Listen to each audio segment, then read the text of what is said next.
एक बार नारद जी ने शाप दिया, अतः एक कल्प में उसके लिए अवतार हुआ। यानी कि एक बार नारद जी ने शाप दिया था, उसके लिए भी अवतार हुआ है। यह बात सुनकर पार्वती जी बड़ी चकित हुई, यानी बहुत ज़्यादा चकित हो जाती हैं और बोली कि नारद जी तो विष्णु जी के भक्त हैं और ज्ञानी हैं। कारण कवन श्राप मुनि दीना, का अपराध रमापति कीना। यह प्रसंग मोहि कहु पुरारी, मुनि मन मोह आचरज भारी। मुनि ने भगवान को शाप किस कारण दिया, यानी कि जो नारद जी थे उन्होंने किस लिए श्राप दिया, लक्ष्मीपति भगवान ने उनका क्या अपराध किया था, हे पुरारी शंकर जी ये कथा मुझसे कहिए। मुनि नारद के मन में मोह होना बड़े आश्चर्य की बात है, यानी वो अपने आराध्य को श्राप कैसे दे सकते हैं। बोले बिहसी महेश तब, ज्ञानी मूढ़ न कोई। जेहि जस रघुपति करहि जब, सो तस तेहि छन होई। सियावर रामचंद्र शंकर हरि ओम, मंगल भवन अमंगल हारी। द्रवहु सुदशरथ अजर बिहारी, दीन दयाल बिरदु संभारी। हरहु नाथ मम संकट भारी।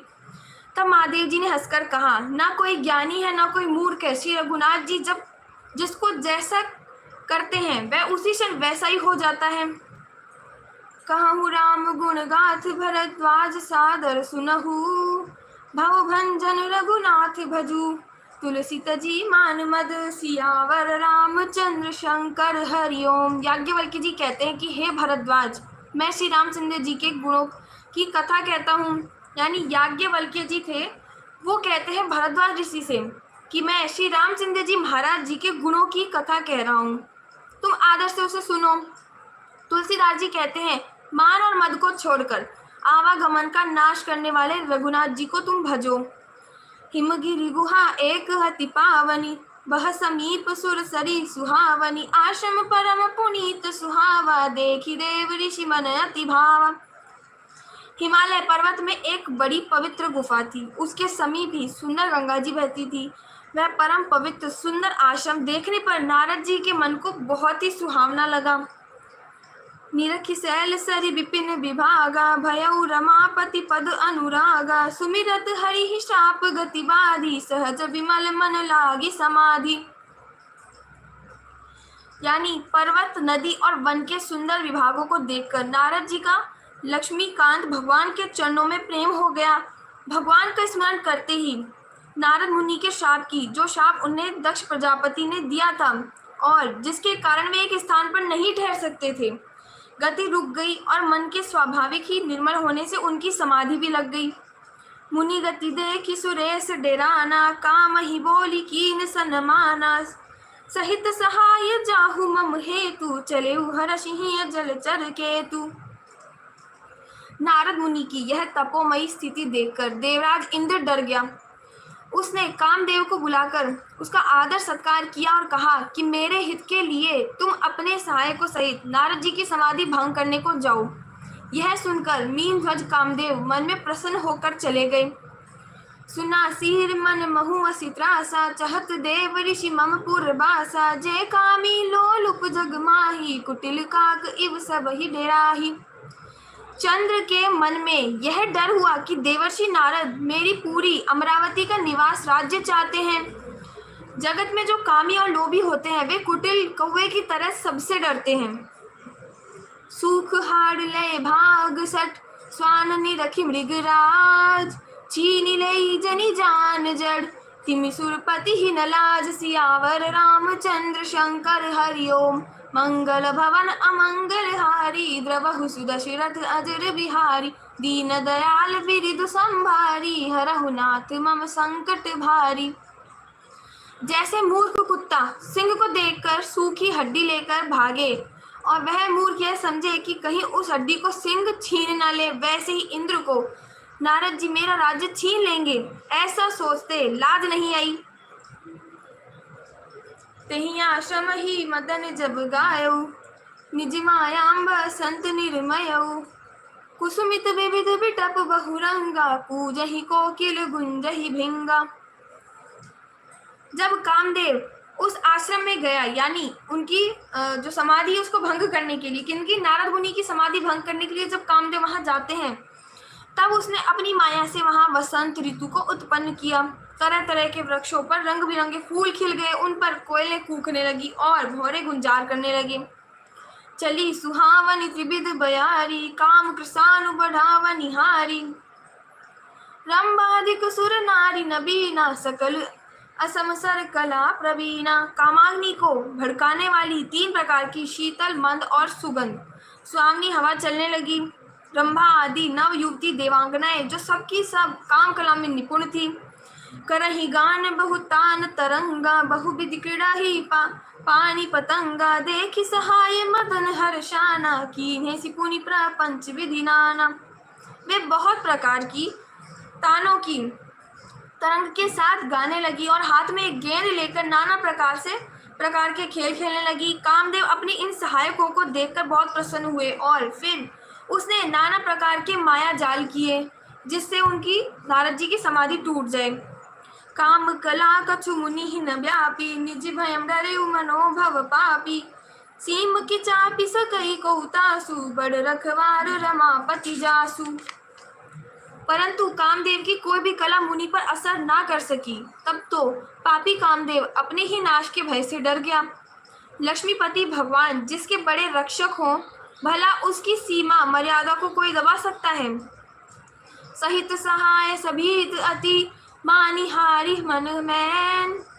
गहे सिजाई मुनि चरण तब, कही सुठी आरत बैन। सियावर रामचंद्र शंकर हरिओम, मंगल भवन अमंगल हारी। द्रवहु सुदशरथ अजर बिहारी, दीन दयाल बिरिदु संभारी। हरहु नाथ मम संकट भारी।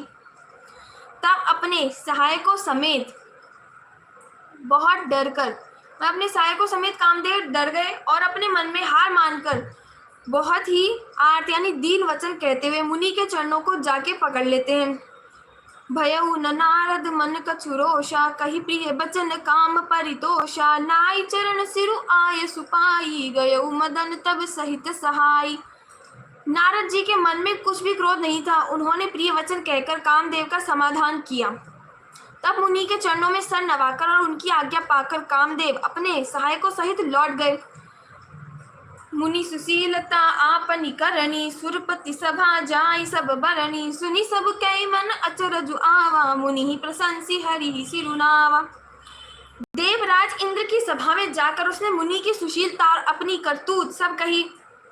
यानी कि कामदेव जी जब वापस लौट जाते हैं तो उन्होंने देवराज इंद्र की सभा में जाकर के जो अपनी करतूत थी वो भी बताई और मुनि की सुशीलता थी वो भी बताई, जिसे सुनकर सबके मन में आश्चर्य हुआ। उन्होंने मुनि की बड़ाई करके श्री हरि जी को भी सुनवाया।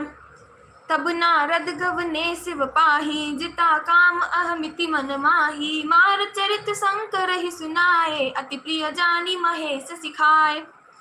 तब नारद जी शिव जी के पास गए। उनके मन में इस बात का अहंकार हो गया कि हमने कामदेव को जीत लिया। उन्होंने कामदेव के चरित्र शिव जी को सुनाए और महादेव जी ने उन नारद जी को अत्यंत प्रिय जानकर इस प्रकार की शिक्षा दी कि बार बार बिनवऊ मुनि तोहि, जिमि यह कथा सुनायहु मोहि। तिमि जनि हरि ही सुनावहु कबहु, चलेहु प्रसंग दुरायहु तबहु। हे मुनि, मैं तुमसे बार बार विनती करता हूँ कि जिस तरह यह कथा तुमने मुझे सुनाई है उस तरह भगवान श्री हरि जी को कभी मत सुनाना। चर्चा भी चले तब भी इसको छिपा जाना। संबुदीन उपदेश हित, नहीं नारद ही सुहान। भरद्वाज कौतुक सुनहु, हरि इच्छा बलवान। सियावर रामचंद्र शंकर हरिओम, मंगल भवन अमंगल हारी। द्रवहु सुदशरथ अजर बिहारी, दीन दयाल बिरिदु संभारी। हरहु नाथ मम संकट भारी।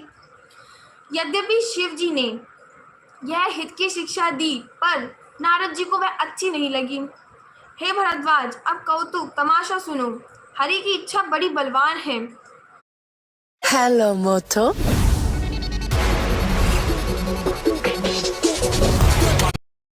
भरद्वाज, अब कौतुक तमाशा सुनो। हरि की इच्छा बड़ी बलवान है। राम कीन चाह ही सोई होई, हर करे अन्यथा अस नहीं कोई। शंभु बचन मुनि मन नहीं भाए, तब बिरंची के लोक सिधाए।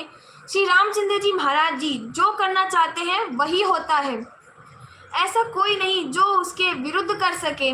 यानी जो भगवान श्री रामचंद्र जी महाराज जी चाहेंगे वो ही होगा, उनके विरुद्ध कोई काम नहीं हो सकता। श्री शिव जी के वचन नारद जी के मन को अच्छे नहीं लगे, तब वे वहां से ब्रह्मलोक को चल दिए।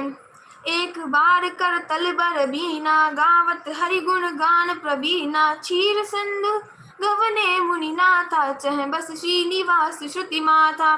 एक बार गान विद्या में निपुण मुनिनाथ नारद जी हाथ में सुंदर वीणा लिए हरि गुण गाते हुए क्षीर सागर को गए, जहाँ वेदों के मस्तक स्वरूप मूर्तिमान वेदांत तत्व श्री लक्ष्मी निवास भगवान नारायण रहते हैं। हर्षि मिले उठी रमा निकेता, बैठे आसन ऋषि समेता, बोले बिहसि चराचर राया, बहुते दीनन कीन्हि मुनि दाया। रमा निवास भगवान उठकर बड़े आनंद से उनसे मिले और ऋषि नारद जी के साथ आसन पर बैठ गए। चराचर के स्वामी भगवान हंसकर बोले, हे मुनि, आज आपने बहुत दिनों पर दया की। यानी भगवान उनको कहते हैं कि हे मुनि, आज आपने बहुत दिनों बाद मुझ पर दया करी, जो आज आप मेरे पास आए। काम चरित नारद सब भाषे, यद्यपि प्रथम बर जी शिव राखे, अति प्रचंड रघुपति कहे माया, जे ही नमोह अस को जग जाया। यद्यपि श्री शिव जी ने उन्हें पहले से ही बरत रखा था, तो भी नारद जी ने कामदेव का सारा चरित्र भगवान को कह सुनाया। यानी कि भगवान श्री शिव शंकर जी ने मना किया था नारद जी को, उसके बावजूद भी उन्होंने कामदेव का सारा चरित्र सुना दिया उनको। किनको? भगवान श्री विष्णु जी को। श्री रघुनाथ जी की माया बड़ी ही प्रबल है, जगत में ऐसा कौन जन्मा है जिससे वह मोहित ना कर सके।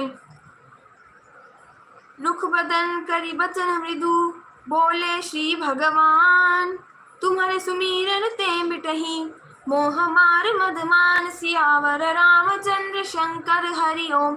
मंगल भवन अमंगल हारी, द्रवहु सुदशरथ अजर बिहारी, दीन दयाल बिरिदु संभारी, हरहु नाथ मम संकट भारी। भगवान रूखा मुंह करके कोमल वचन बोले, हे मुनिराज, आपका स्मरण करने से दूसरों के मोह, काम, मद और अभिमान मिट जाते हैं, फिर आपके लिए तो कहना ही क्या है। सुनु मुनि मोह होई मन ताके, ज्ञान विराग हृदय नहीं जाके, ब्रह्मचरज व्रत रत मति धीरा, तुम्हि की करई मनोभव पीरा। हे मुनि सुनिए, मोह तो उसके मन में होता है जिसके हृदय में ज्ञान वैराग्य नहीं है। आप तो ब्रह्मचर्य व्रत में तत्पर और बड़े धीर बुद्धि है, भला कहीं आपको भी कामदेव सता सकता है। यानी कि आप तो ज्ञानी और वैरागी हैं, तो फिर आपको कामदेव की लीला कैसे सता सकती है। नारद कहे सहित अभिमाना, कृपा तुम्हारी सकल भगवाना, करुणा निधि मन देख विचारी, पुरे करब तरु भारी। नारद जी ने अभिमान के साथ कहा, पूरे घमंड के साथ कहा कि भगवान यह सब आपकी कृपा है, करुणा निधान। भगवान ने मन में विचार कर देखा कि इनके मन में गर्व के भारी वृक्ष का अंकुर पैदा हो गया है। यानी कि घमंड का, अहम का जो वृक्ष है, अहम का बीज, वो अंकुरित हो रहा है। किनके मन में? नारद मुनि के। बेगी सुमय डारी हूँ उखारी, पन हमार सेवक हितकारी, मुनि कर हित मम कौतुक होई, अवसि उपाय कर अभी मैं सोई। मैं तुरंत ही उखाड़ फेंकूंगा, क्योंकि सेवकों का हित करना हमारा प्रण है। ऐसा मन में सोचते हैं कौन? श्री विष्णु जी, कि मैं इनके अहंकार को तुरंत उखाड़ के फेंकूंगा, क्योंकि अपने सेवक का हित करना ही हमारा प्रण है। मैं अवश्य ही वह उपाय करूंगा जिससे मुनि का कल्याण हो और मेरा खेल हो। यानी कि ऐसी कोई लीला हो जिससे कि नारद जी का घमंड भी चूर चूर हो जाए, उनका कल्याण भी हो जाए। तब नारद हरि पद सिर नाई, चले हृदयम अहमिति अधिकाई, श्रीपति निज माया तब प्रेरी, सुनहु कठिन करणी तेहि केरी। तब नारद जी भगवान के चरणों में सर नवाकर चले। उनके हृदय में अभिमान और भी बढ़ता चला गया, अहम जो था, अहम उनके अंदर का और बढ़ता चला गया। तब लक्ष्मीपति भगवान ने अपनी माया को प्रेरित किया। अब उसकी कठिन करनी सुनो। बिरचेउ मग महु नगर तेहि, सत्य जो जन विस्तार, श्रीनिवास पुरते अधिक, रचना विविध प्रकार, सियावर रामचंद्र शंकर हरि ओम। मंगल भवन अमंगल हारी, द्रवहु सुदशरथ अजर बिहारी, दीन दयाल बिरिज संभारी, हरहु नाथ मम संकट भारी। उस हरि माया ने रास्ते में 100 योजन यानी 400 कोस का एक नगर रचा, यानी प्रभु की माया ने एक नगर को रच डाला। उस नगर की भांति भांति की रचनाएं लक्ष्मी निवास भगवान विष्णु जी के वैकुंठ से भी अधिक सुंदर थी, यानी भगवान जी के वैकुंठ से भी ज्यादा सुंदर थी वो सारी रचनाएं जो वो माया का बनाया हुआ नगर था। बसहि नगर सुंदर नर नारी, जनु बहु मन सिज रति तनुधारी। ते ही पुर बसई सिर निधि राजा, अगणित हय गय से न समाजा। उस नगर में ऐसे सुंदर नर नारी बसते थे मानो बहुत से कामदेव और उसकी स्त्री रति ही मनुष्य शरीर धारण किए हो, यानी कि वो इतना सुंदर था नगर, उसके लोग इतने सुंदर थे जैसे कि कामदेव और उनकी पत्नी वही वहां आके बस गए हो, क्योंकि वो बहुत सुंदर माने जाते हैं, सुंदरता के देवी देवता माना जाता है किनको, रति और कामदेव को।